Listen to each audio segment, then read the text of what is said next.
I have never had the privilege of announcing our next speaker. I have heard from him, I've watched him online, I've read some of his works, I've read a little bit about his great testimony. But he's going to come and he's going to, along again, these same RISE principles of responsible government, is actually going to talk to us this morning on what is the role of government in the 21st century and what is responsible government as it relates to the family. I've seen some YouTube videos from Mason Weaver and had the opportunity to at least just greet him a little bit earlier, but it's important for you to know that he is a person who is changing the way people think about how they do business, how they interact with their families, friends, and the world. He has been training and reaching thousands with a message of hope for the future and empowering them to make a difference. It's my pleasure to introduce to you the person who is the president of Mason Media and who also has been used in the past to encourage and to train people all around the country. He actually has a powerful testimony where he was actually hurt or injured when 2,800 pounds of steel and iron plates fell on him while he was in active duty in the Navy. They classified him as disabled and discharged him. Left unskilled and disabled, Mason had to discover a new way of life and actually began to attend classes at the University of California, Berkeley, where he got a degree in political science. Mason Weaver is the author of several books. One, It's Okay to Leave the Plantation, which there are copies of this particular book that are here for sale.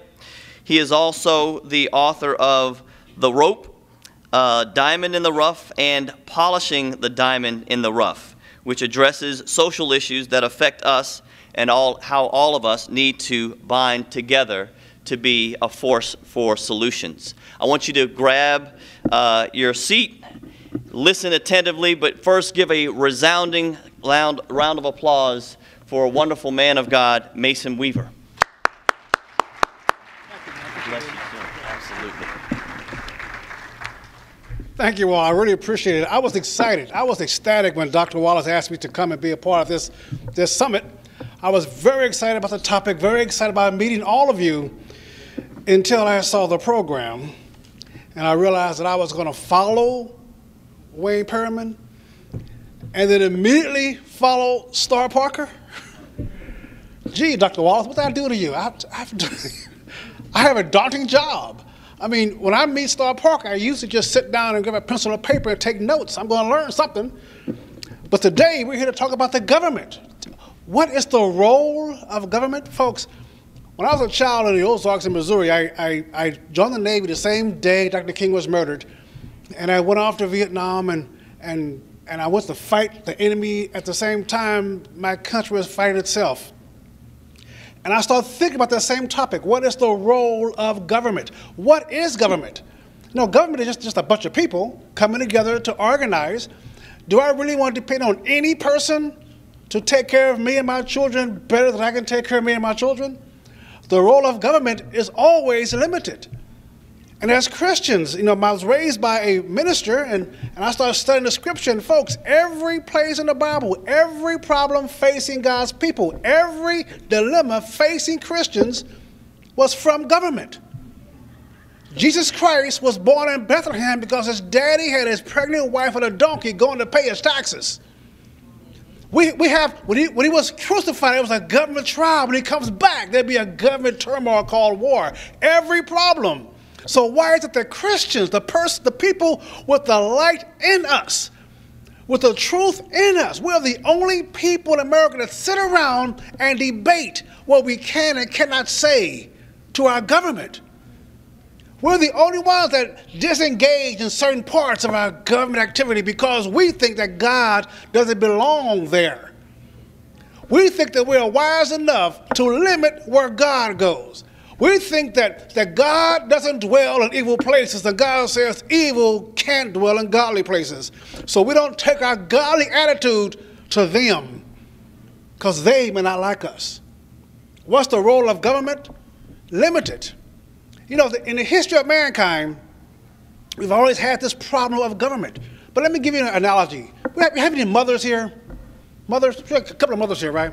You asked a pregnant woman, is she believing on being pregnant or expecting a baby?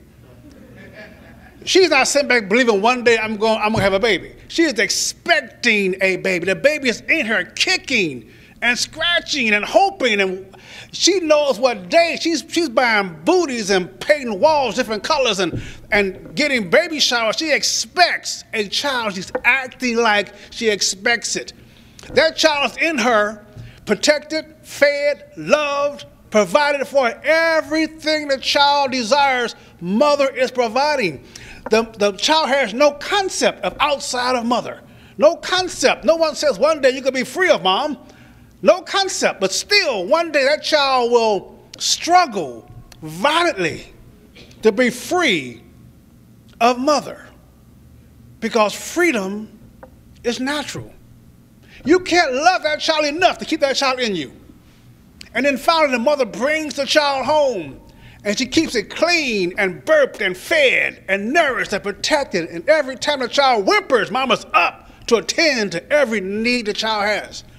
And with all the love and attention, one day that child will struggle out of her arms onto the floor to crawl, because freedom is natural. And the child will not think about how good it was back in the womb, how good it was in mom. The child is thinking now about walking. The child will hold on to the table and wobble and let go and fall down and cry and get up again. The child has never known one step. The child has never known success. No one has ever said, one day, boy, you're going to run. One day you're going to walk. The child still will struggle every day.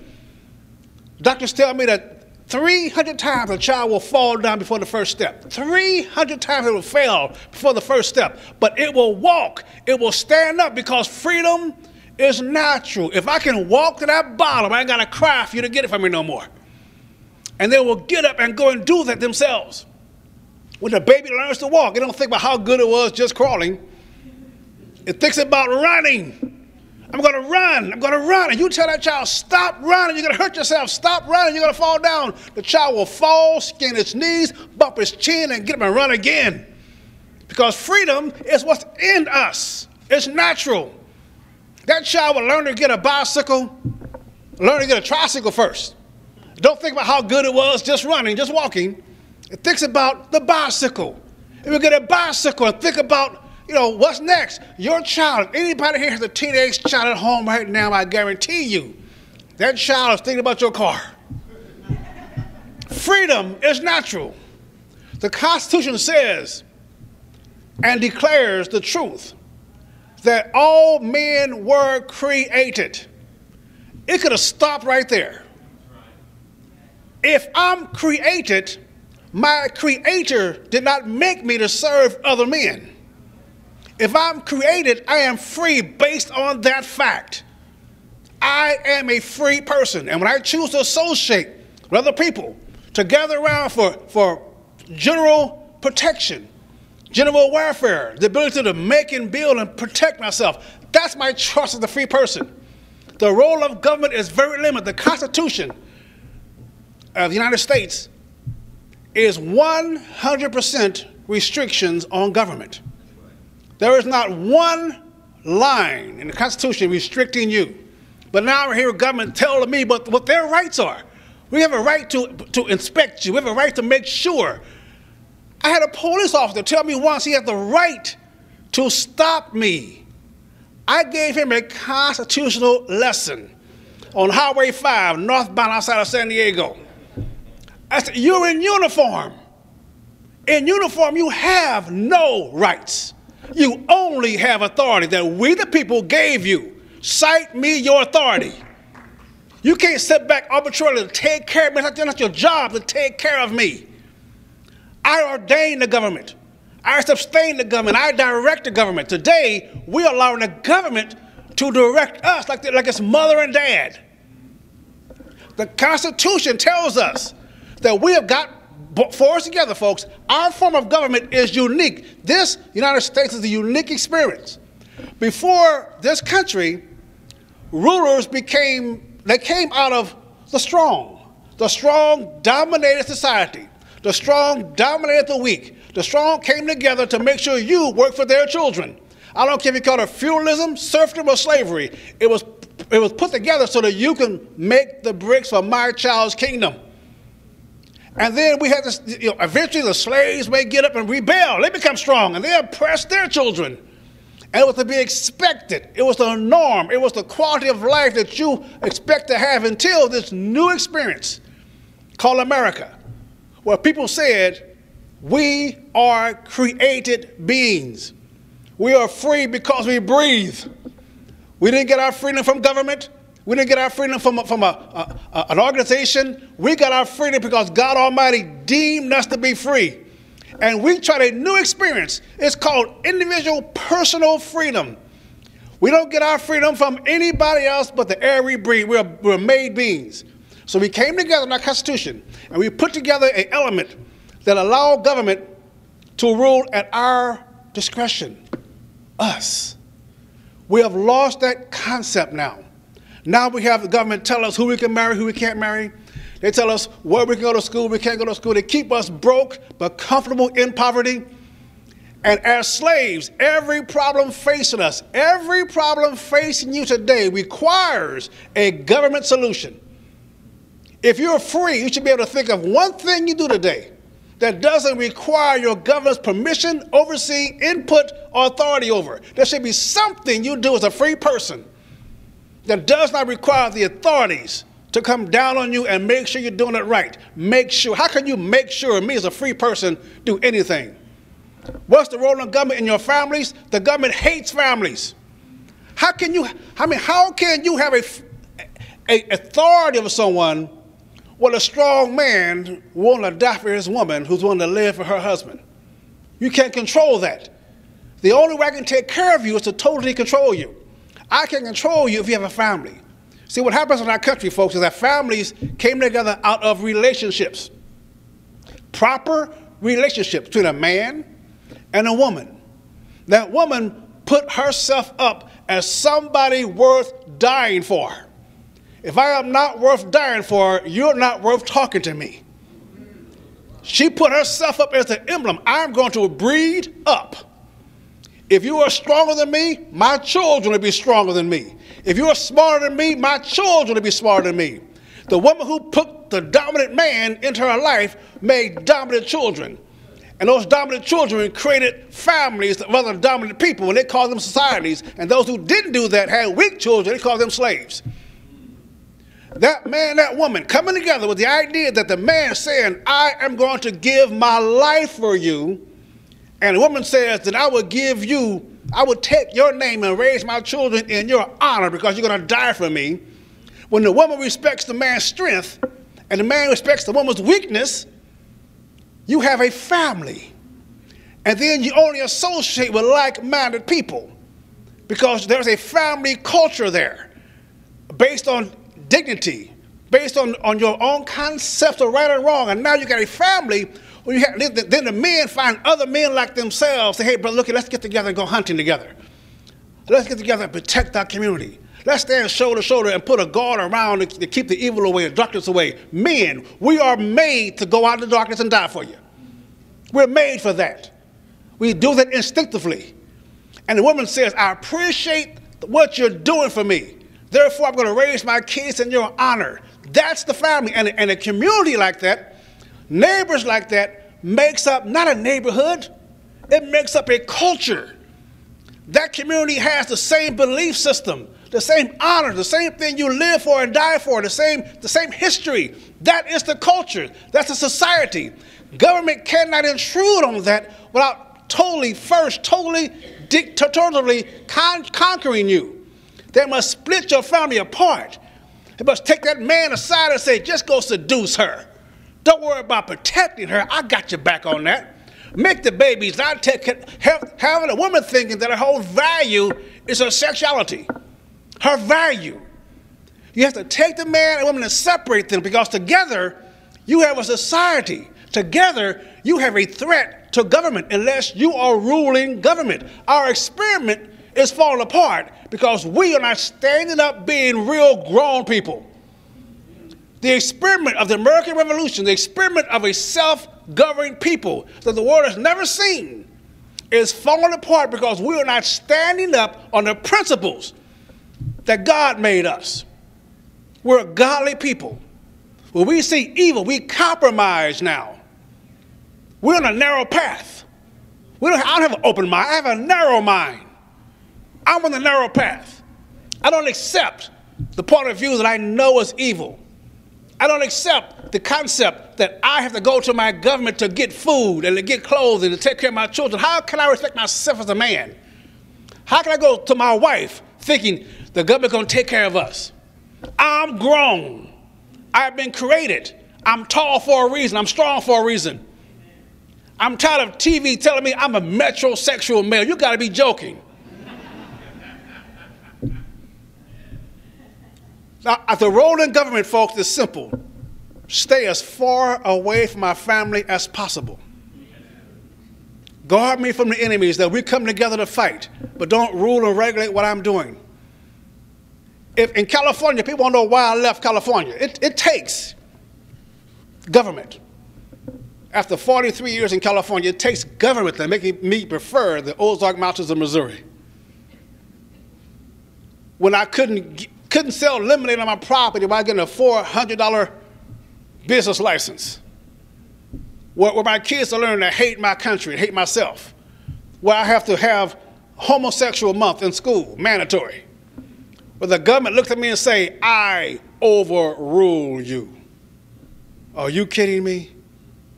The role of government to the family, folks, you better keep that dog on the leash or it'll run your family crazy. Deep in our heart, we know, like that child, we know we're going to run. We know we're going to run. Like that pregnant woman, we know this birth is going to happen. It's unnatural for us to have so much control over our lives. It's unnatural for Americans to have this. We know it's going to break free one day. We know one day we're going to wake up and be doggone tired of it. We know that. But we have to have some kind of mechanism to band ourselves together to have a force capable of dealing with this. And that's what we're doing today. Today we're gathering. The warriors are gathering. We're looking at training ourselves. We're looking at getting more information. We're looking at bringing our wounded in and protect them. We're looking at getting trained up to go back out here in the streets and organize a resistance. And the resistance is based on our belief that in the beginning we were created, that we have set aside ourselves to be a particular people, that we are united in our love of Christ. And we're going to act like we believe it by going towards that darkness. Faith is a verb, not a noun. It's not something you're thinking about doing, like that woman believing on a pregnancy. It's something you're acting like you know is going to happen. If you want to free our nation, if you want to free our government, if you want to free ourselves from the tyranny that's coming your way, folks, it's not just in Egypt that churches are being burned down. It's not just overseas that they outlawing Christianity. Right now they're mandating that you have to accept their worldview. They're mandating you must accept homosexuality. They're saying you can't even talk against it in your church. And we're saying, okay. We're saying, are you kidding me? The cross is bare. The tomb is empty. Nothing belongs to Caesar. When they tell you, giving to Caesar what's Caesar's, and giving to God what's God, nothing belongs to Caesar any longer. It is ours. He has died for you, now you have to live for him. He has given you his name, now you must act like you believe in him. The only thing that's going to save our nation is the same thing that forged our nation. God Almighty. And if you act like you believe in him, he will act like he believes in you. And when he acts like he believes in you, the response to that is what we call personal individual freedom. Right now, folks, your family had better be your highest priority. When I got custody of my two little granddaughters, my wife and I were living single in California, living free and running the streets and going out of town, having a great time, traveling, having fun, had a dream house. For 10 years, we discussed our dream house. We knew exactly what it was going to look like. We wanted an indoor pool with with waterfalls. And behind the waterfalls, we wanted a little private place. Play some music. Have a little glass of wine, you know, me and my woman. I want to have a view. What? Well, I'm grown. What? I want to have a view of the water coming towards the land and turning it away. I've been married 30 years, 3 decades. Time to get serious now, okay? I'm ready to retire. Huh? That was our dream. We talked about it so much that when I saw the house, I called my wife to my office. I said, sweetheart, come look at your retirement home. It was exactly what we wanted. God had also given me 2 little girls to raise. And when we flew back and looked at the home, the owner met us, excited about somebody coming that could afford to buy his house, okay? He was doing the economic crisis. And he showed us this home. Had a man cave that was serious, had a deck over the pool, had a great view of the city. And I said, this is my dream home. Then I watched my 2 little granddaughters, who now are my responsibility. And I watched them run around that pool, laughing and joking, and they can't swim. They can't swim. God was just saying, here's your dream house. I got your back. I know what your dreams are. Here, I understand what you've been praying for. Here is your dream home, exactly what you want. But here's your responsibility. Here is your inheritance. Here is what you have been given to protect. So we walked out of that home and went and looked someplace else that's suitable for these children. And show you how God is by acting on faith. I'm sitting here now on my back porch. My wife and I every day sit on our back porch. We're looking 8 miles away over the hills, over the valleys on our property. And 8 miles away, I'm sitting there, rocking in my chair and easy going in my chair. I can see the hill that my dream house is on. Every day I can see the hill. God has said, I got your dreams. Take care of your responsibility as a family. My job is to put memories in their heads. My job is to put memories they can sit back and say, my grandpa said. I'm showing them how a man loves a woman. I'm showing them how you expect the man to take care of you. She's showing them how a woman takes care of her husband. That's called a family. And we only associate with people like that in our community of friends. That's called a neighborhood. That's called a community. It's called a family of gathering. And when they grow up and marry and bring home men like me, that's called a wider set of my society. And we, people like us, you and I, will raise up an army of righteous people that will go running after Goliath and tear him down. There's a reason David had 5 stones. Goliath had 4 brothers. We have been put out of the promised land that God set up for us. We've been put out. We, the people of God, have been put out because we've not stood up. It is time to march back into that promised land. And when the high priests, when their feet touched it, the closer they got, the higher it looked, the higher the waves looked, the wider it looked, the deeper it looked. It did not split until their feet touched it. But they led the people into the Jordan. But read your Bibles, folks. What led them out into the promised land first, before them, were the warriors. God bless you all. Let's go take America back. God bless you.